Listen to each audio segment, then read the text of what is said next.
Hey, I'm Marco from Methodical COFFEE, and today I'm going to show you how to make a French press.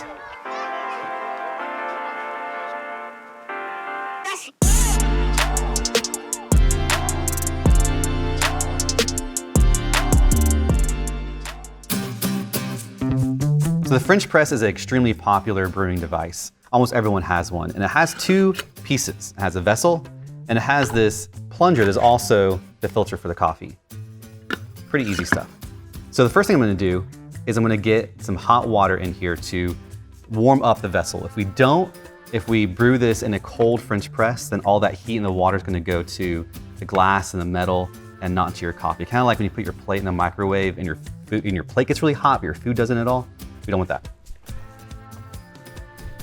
I'm just going to put a little bit of water in here, not a ton, and that will help get it nice and hot.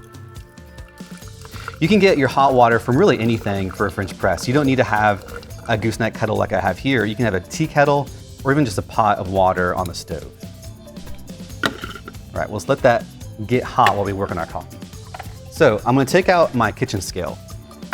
It's really important to weigh everything so you control all your variables. That way, if you taste something that your coffee is a little bitter or sour, you can make adjustments and you know exactly what parameters you were using. I'm weighing everything in grams as well. So now that this is taired, I'm going to pour my coffee. So I'm making a good 2 cups of coffee, which is about 600 grams of water. And I'm going to be using 38 grams of coffee, which is about a 1:16 ratio. So it's 16 grams of water to 1 gram of coffee. All right, 38 right there on the spot. I'm also using our Blue Boy blend coffee, and this is a blend of a couple different coffees to produce a classic coffee profile of chocolate and nuts and baking spices. It still would be considered a light or medium roast. That's not bitter, but it has a great full body, really great flavor profile. You can drink it with cream and sugar, or as I like to do, drink it black. I'm grinding it at a medium coarse setting, which on my Baratza Encore grinder is at about 28. It's a really popular, really affordable grinder, but it's the consistency of like a coarse sea salt.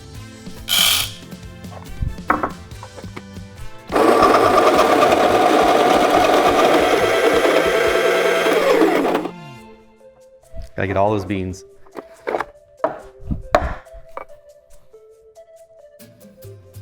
All right, so this is about the grind that we're looking at. It's a little coarse, but it still has some fineness to it. And it's important to grind your French press a little coarse. And the reason is your plunger, that's also your filter, has all of these, has a wire mesh as its filter. And this is different from a paper or cloth filter in that it allows the water to get through, but tries to capture the particles of coffee, but it doesn't capture really small particles of coffee. So if it is ground super fine, you'll get a lot more of that grit in your cup, which no one wants. So instead of discarding the water that's in my French press, I'm actually gonna pour it into my mug to now get my mug nice and warm.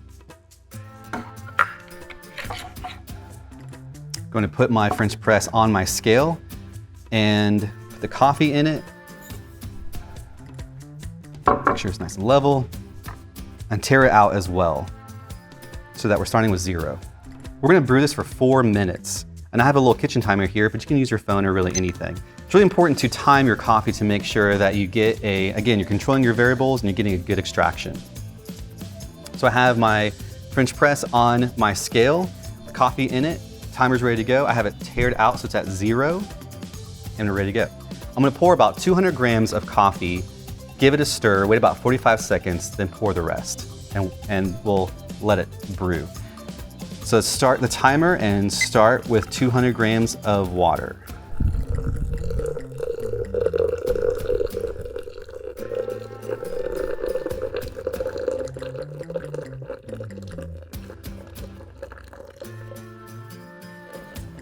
Okay, perfect. Now you can take a spoon, or I have this wooden paddle here to give it a little stir to make sure all the grounds are getting nice and saturated.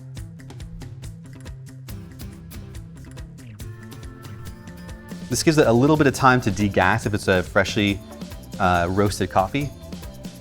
And we are right about 45 seconds. So I'll pour in the rest to give me a total of 600 grams. Again, you can, if you're making 1 cup or making more than this, just adjust the recipe to make sure you're getting a ratio of 16 grams of water to 1 gram of coffee. Just about there.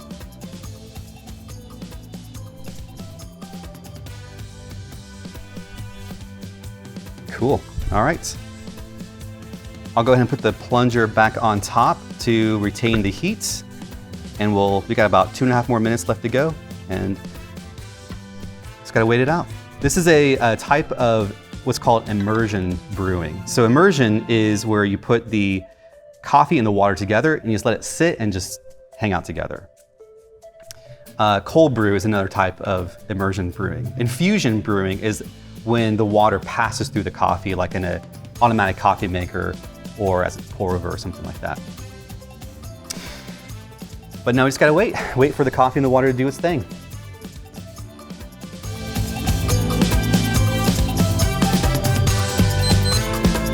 Okay, it's ready. 4 minutes is up. So now we're gonna do the fun part, which is really the only thing there is to do with a French press, which is plunge it. And you're ready to serve. So I have here my mug, which I put some water in. I wanna make sure that I dump that out. You don't wanna drink that. And we're ready to serve. Now the thing you don't want to do is, if there's any coffee left in your French press, you don't want to leave it in there. If we leave it in there, it's going to continue to brew. It's going to over extract, which is going to create a bit of a bitter cup. So I happen to have another vessel here, which I'll pour the rest of my coffee into to drink later or to share with some friends. All right, let's give it a try. Again, this is our Blue Boy coffee, available at methodicalcoffee.com. Smells great and tastes great. Thanks a lot.